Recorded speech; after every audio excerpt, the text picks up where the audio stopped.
Yeah, my brain's scrambled. Yeah, no, we should have done it. I did sort of think maybe we should just give you a week to think about it and then, then do the interview. But yeah. No, it's good. Everything's fresh. Yeah. There'll be other things which take over in a couple of days.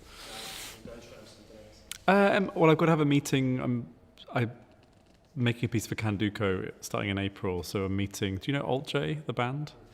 So Joe, the lead singer, I know, and he's going to do the music for that piece. So we've got a meeting on Wednesday, and I kind of need to roughly know where I'm headed with this piece. And until this one, now this one's kind of, I understand what the world of this is. I can start to think about another production, but until one's kind of formed, it's really hard to think simultaneously about concepts.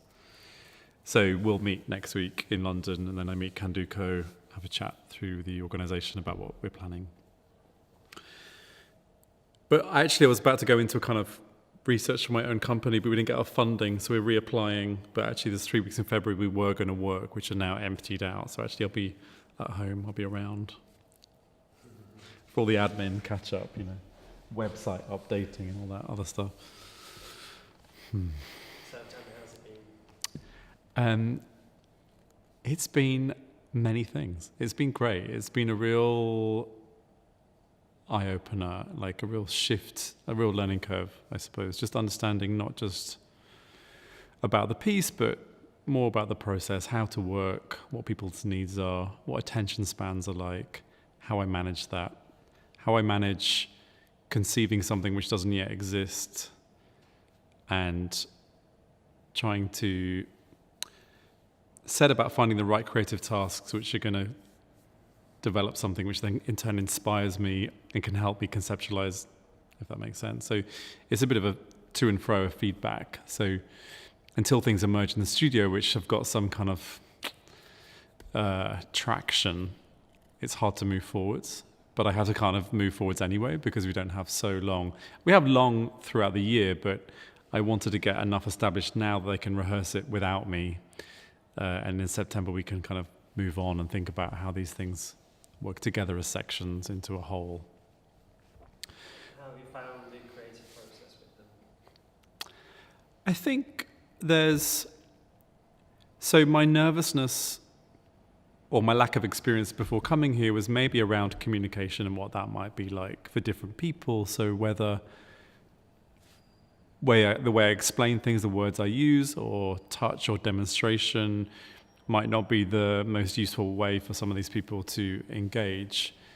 All of that's been fine. All of that's been much more casual than I didn't need to worry about that. It's a bit more how to organize the day, how to keep people on board if their mind starts to wander, like how to organize the room. So it's a little bit registering, I suppose, that we're not just making a work, we're also learning what it's like to be in a company. So in real time, these dancers are learning what rehearsal feels like, and that's repetitive, and it's boring, and it's tiring, and it makes your body sore, and all those things might, for some people, be a bit like, oh, I don't want to do that anymore. And you wonder what kind of contexts they might have been in where there's always permission for that, for them to orchestrate what their personal needs are. And actually, we're working as an ensemble, so for the next hour, we're going to just concentrate on this. On the other hand, I do try to keep the day varied enough that they're naturally wanting to kind of join in the next thing rather than just be pushed through a cookie cutter kind of, like charge on. How am I going to get the best out of them, and how should I run the day, basically? That's my learning curve and theirs. And it does feel like what you create is very much about the individuals, which is... Yeah, I think it was last night I was registering that many of the other creations I've worked on, I've been really thinking about ensemble. I've been really working group decision-making, like how I move is going to affect how other people move, and a kind of group brain or group mind. And so not necessarily using unison and things like that, but finding other glues which can make something cohesive enough to watch. So a shared understanding of something. And I think that takes a level of, it's quite a complex thing to do. Like there's a degree of sensitivity around what I do, how does that affect everyone else? And they're very kind of particular skills which some dancers have, and I've often worked with that. And I think here there's something I kind of realized fairly early on, that it might need these different distinct solos, and to go in and really coach people through composing that or how they could perform that. And I think that it's nice, kind of new tangent for me. I think what's also been the case is that as these ideas of transformation have come up, there's maybe, I was thinking about kind of projecting a certain kind of performance or performer that you want to be, a certain location or an idea of yourself or a scene that you're in, so that we started initiating different stories for different people. How this all comes together, I don't yet know, but I really am enjoying just getting to focus on one person for a bit. I think what happens with this group is that when they're all together, it can be quite, at the moment, it can be quite a loose cannon. I don't know if that's really the right word, but it can be quite frayed around the edges, or it's quite hard to gather everyone. And that might just be that through time, we'll get more solid in those group dances. But at the moment, I find these solo moments kind of real pleasure to just be able to kind of zoom in. How have you built, I think, because I was saying before, I think you've built up a real trust with them. How do you think you achieve that in such a short space of time? I think I've built a trust with them individually. What I've not yet managed to do is to build this sense of group enough, and that will be the focus on the next one. But I think that it's not just about the dancing, it's about how you walk in the room, what energy you have, how you engage socially. To build trust, it's really who are we as people and how do we connect as people. I mean, it's obvious stuff in a way, but I can't really imagine walking in and just being kind of maybe a disciplinarian and like, here's the bar, let's meet the bar, like train, but not actually socially engaged. And that's just how I am in any circumstance. And I think that that's a benefit to this whole project, if you like, is that I'm used to creating a world or creating an atmosphere in the room where people feel like they have space to be themselves. And they're so distinctly different from each other, but how can I make everyone feel like they have an important, not just a place in the room, but they have a significant role to play in this creation, and a responsibility to the group. And I think there's room to keep going with that. But I don't know, it's like, what music does Luke want to use? You know, so how can I work with that? Why shouldn't we use that kind of pop music in this piece? So like, I'm not necessarily coming in going, here's a big pre-planned signature piece or formula that I need all of you different people to kind of fit into. I'm really kind of trying to respond to what their interests are and work with that. So if people have ownership of their material or ownership of the way that the work is steered, then they're going to be invested. And I think I'm always looking for that. I'm looking for an investment from different people in different processes. And I find I can do that in different ways, in different situations. And that's just to do with the experience of teaching a lot in different places, dancing a lot in different ways, from doing quite theatrical stuff to more abstract stuff, and recognizing that we all have a kind of disposition towards different kinds of work. And currently I've got a very wide world for this piece. So there'll be a point at which there'll be edits or changing the tone of things or overlapping things, and there'll be a process of adjusting. But right now, it's almost like what else can be included, and why shouldn't it be there? Let's kind of keep dreaming. I think there's a later process of edit and analysis and maybe streamlining, but right now it should all be about exploding and dreaming and play. But there's a wider challenge, I think, in this project to the dance world and maybe the world of work and society about inclusivity.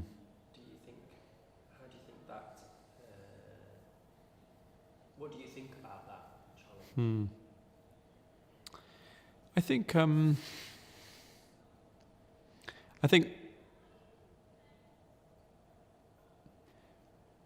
think in contemporary dance there is a shift that's happening maybe around the question of who gets to dance, who's doing it, who's allowed in, what's the socioeconomic background or race or queer spectrum, or, you know, like who is invited on the stage, who has a platform, and who then is reflected in the audience, that we shift away from an assumption that we're talking to and from a white male middle class audience, and that's making different choices around where work exists. There's even in a theatre, who doesn't feel like they even have a right to be in a theatre, or is inclined to look online at what's happening in that theatre, for example. So you find that there's places even in a very central location in a town which half the demographic don't even go to because it doesn't feel like it's their thing. So where does dance live? And as part of that, you know, another strand to that is who does it, like I was saying. And I think I'm on a personal journey of realizing that there's a whole level of, it's not really choreography in casting, but there's a lot of information already present in who walks on stage. So rather than maybe as I was trained, I kind of, maybe it's simplistic, but I think of it as almost being like a neutral body, and that you accept different stylistic ways of dancing and you try them on for a bit, or you can even create in that style for that person. I mean, that was my working life as a dancer for a long time. So when I went to choreograph, it was a bit like, well, who am I? No one's really asked who I am. I don't really know how I would naturally want to make or what decisions I would make. So I had to go on a bit of a kind of like journey to understand how to author work. But now that I do, I'm really trying to include different perspectives in the room and work with that and try and find cohesion as a kind of like, I think of myself like a host. I've said this in a few processes, like in a way I'm making a dinner party or something between the audience and the performers. I want them to meet. I want them to understand that that group of people over there is made up of individuals, daughters, uncles, mothers, kids, lovers, students, you know, like that, how we look at group, how we look at other, and maybe can see ourselves reflected when we realize it's a group of individuals. And I try to think of audiences in the same way, that that's a group of people, that's a group of individuals who decided to come to the theatre on the same day. It's not that are they. And I suppose it's been interesting. That's the shift. Before you start a creation, you're kind of like they the dancers, and now a week in, it's like, well, they're all totally unique, and I know their names, and I don't know, something's shifted. Just thinking in the wider sense from your question. How does it work in society? Yeah. I mean, I make work because I'm interested in empathy, and I'm interested in performance as a site or a time for empathetic exchange. So there's really, how can an audience member see themselves reflected in someone, not everyone, but someone on stage, which is why I don't really center my own body and my own dancing in the space. I try to make a platform where other bodies and other ways of moving are supported to be present. And I think that by standing aside in that sense, or creating a framework, there can be more connection. And I think that that's an important political place to be in. I think it's very different to ideas of uniformity or ideas of control. I think a lot of choreographers assume that choreography is about controlling other bodies. And I think that's something which is really in my mind, when not everyone has the aptitude to stay still, to stay frozen. So if I'm going to come in with the concept of like stillness, then not everyone in this process is really tuned into that, and then I've got to adapt my thinking. So I think I've always been interested in difference, and when I cast my own work, I'm looking at different kinds of dancers, not just people who move like me, for example.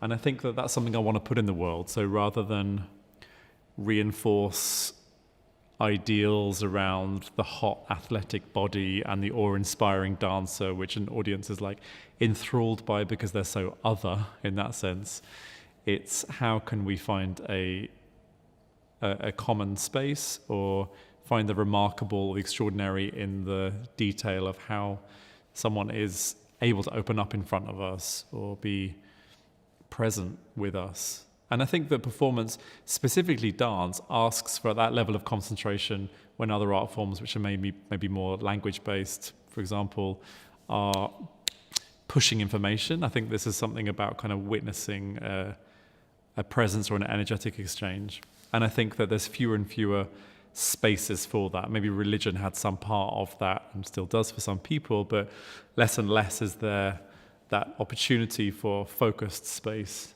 to share something.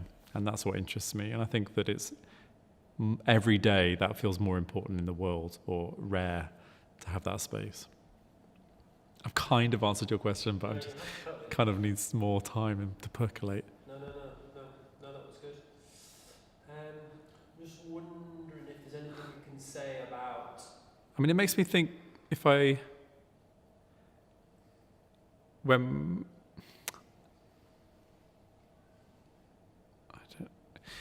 I think it's easy for us to think, hi. So sweet. I think when we think about difference, we can quite easily think about particular spectrums. And I think there's something, the work yet to be done is that might be a disabled company, but are they all white? This might be learning disability, but is it very hetero? Or what age is everyone? So how do these, I guess that's intersectionality, isn't it? It's like, how does one spectrum of otherness or difference or demographic meet another one? And I think that's what's interesting for me. And I think that that's something that I'm aware of with this process, is how to open up other kind of spectrums of difference, which are not necessarily about autism or learning disability, but who else, what other kinds of people can be in this work, or how can they let other aspects of themselves be present? And I think as a gay man, for example, that's important to me, that is who I am, and that is part of my work, and that can be allowed in the room. That's just my perspective. But when are we blind to one area of difference when we're so focused on another one? I think that's an interesting point. And I think there's always more work to be done in that area. It's because I think of, like, my partner runs Kanduko Dance Company, and it's like all white, all 20-something. Yes, they're disabled, but, maybe that's kind of a bit more off camera, but, that's what I was thinking about. Because he's gone in and gone, like, what about the trans queer spectrum, and what about the racial spectrum inside of Kanduko? Because it doesn't have to be one, only looking at one. And I think that's just happened by default. That's happened by maybe not, there's this kind of level of actively looking for how you cast those things, and in a way participating or stepping up, that it's not necessarily positive discrimination, but it's being active in looking with all different kinds of eyes in different ways. Yeah, sometimes it's innate, isn't it? You don't realise it's how Yeah. the way society is. Yeah. I suppose that's what's interesting about this, really. That's what I like about this project. As soon as it was mentioned to me, was that whole kind of journey and that challenge to society that's integral to the journey, without really even needing to do anything. The very fact of the project is a challenge for it. Challenge for? Challenge to the dance world. Oh, yeah. Society. Yeah, absolutely. Absolutely. And how do you feel? I feel since the last 2 days, so the final 2 days of this first week, like I can see something emerging. I kind of have it's almost like a whiff. That sounds like a really funny word to use, but like you have a sense of the atmosphere of what it might be like to sit in that audience and witness this piece of work. So there's kind of details, and there's more than details to figure out. There's plenty to figure out, but I can start to see the picture at the end of this journey. But then, I mean, I was even saying today to someone, like, yes, I want this work to be a great work, and that experience of sitting in the theatre to be something unusual and extraordinary and memorable, but I've also really got to put weight on the journey that we've been through, because even if someone's done a full 180 turnaround in terms of what they thought they could do and the capacity they've realised that they do have, even if in that performance they totally freak out and don't feel like they can do it, this has still been of value. And I suppose it's not making product this be-all and end-all. And I think that's the case for any of my work. It's not particular to this process, but there's something about... I want to wake up every day and want to go into that studio, and I want to create an environment where that's the same for other people, where their day-to-day experience is one of joy and empowerment and togetherness and makes life worth waking up for. So my performance is just one part of what I do, if that makes sense. Whereas some people might they don't mind about being an asshole if they're going to get this amazing product, which is then picked up by theatres around the country and gets an amazing tour. But actually, what is it like to work for that person? What is it like to be in that room? And I think that sometimes that emphasis is out of whack in the UK. I hear a lot of stories from dancers who have really unhappy working environments, but the choreographer is the most celebrated current thing, you know? And it's something I think we will have to put our attention to kind of process more.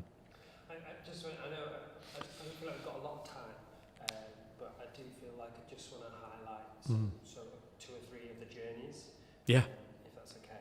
So Luke, amazing. Yeah. To see him dancing. It's been a really special journey with Luke. I think for me, it's just been a lesson in patience somehow, just kind of waiting, more trusting than patience, trusting that at some point, once he's got to hear the tone of my voice or the way that I work with the other dancers and he's become familiar with that he might feel like he can join in and participate. And that's what we've seen this week. Hi. Hi, sorry, they wanted to come in. It looks like they're not finished. They're not even there. So We have 2 minutes? Yeah, no, that's fine. Yeah, still got another like 5-10 minutes. So Great. No worries, we're just finishing up. Thanks so much. Thank you. No, yeah, so I think I can carry on from where I left off, probably. I'm okay with that about Luke. That's Okay. Yeah, it's just because of time. Cool. I wanted to cover. Also, Adam, I'm really impressed with Adam's. There's a lot of trust there. Yeah, I think Adam's a really passionate man, and he's dancing from a place of depth. I think whether his physical skill will meet his drive, but at the moment he's really so engaged with all the ideas and able to kind of come on a journey with me, and he's done extraordinary work. And it's just me working out what is universal in the personal. I suppose that's my role, is to go, how does this something's very precious for you, how does that speak to other people about what their own lives? That's been the kind of case with Adam. Anybody else you'd like to highlight? Anybody the journey that you've seen? Thinking. I think with Luke, it's been also including. He's really interested in making work. He choreographs. He's got a really clear idea about how something could look, what the lighting might be, what the sound might be, and I've really worked with that and let that be almost co-directed with him. And what's come out, I mean, most extraordinary dancing, like of a quality which I've not witnessed for years. And I think then it's just working with him performatively about how to bring his focus out and how he can draw the audience in or keep them engaged. That it's not just his physical dexterity and tricks, but it's actually him that we're interested in. I think with all of my work, I'm like, it's the people that I want to see. It's not what the body can do. Whereas a lot of choreography elsewhere might be, didn't know the body could do X, Y, and Z. And I'm like, great, but where's the performer gone? Because, yeah, to kind of rebalance that, I suppose. And I think all of these dancers have that ability. It's just how you massage it out. So Jem's piece as well. Yeah. Tell me a little bit where that idea comes up to. Yeah. So I invited all of the performers to think about a scenario or a person or a way of moving or a certain dream performance or fantasy that they want to make happen. This is kind of along the idea of on stage we can make anything happen. It's a place of absolute potential if we dream it, we imagine it, we can stage it, at least in some capacity. So I invited them to kind of go away and have a little think and write down a little bit. And what Jem came up with was two great ideas. One was the idea of a butterfly, so transformation through from, the stage of the butterfly. And the other was conducting. And what she said about conducting is she really enjoyed the idea of like controlling the space and controlling time and being this kind of author in a way. And that really excited me because that's so different from how I first witnessed her. So to hear that she has this desire to be commanding space, it was like, well, let's go with that idea. And as is the case, you can have this concept and you can look at the reference imagery, but then how do you make that into a physicalizable idea or a task? So today I was working with her translating that into, well, she'd written the word conductor. She's an amazing drawer and animator. She'd written conducting, I think. So I was like, imagine that these words are literally in front of you and you're carving them in the air. We don't need to look at how a conductor moves. We don't need to work from the music. We can start from another abstract space. And when you layer that with sound and lighting and costume, we'll get the reference. So she doesn't need to be mimicking, I suppose. But it was nice to use her kind of drawing skills and work outwards from there into kind of physical language. And she's another one who's just come on leaps and bounds with her. It's not necessarily her dancing, it's her understanding of who she is in the world, what place she has in the world, what she's capable of. And I think she's blown everyone away. Me, for sure. That's great. Fab. Happy with that? Yeah, totally. Wow.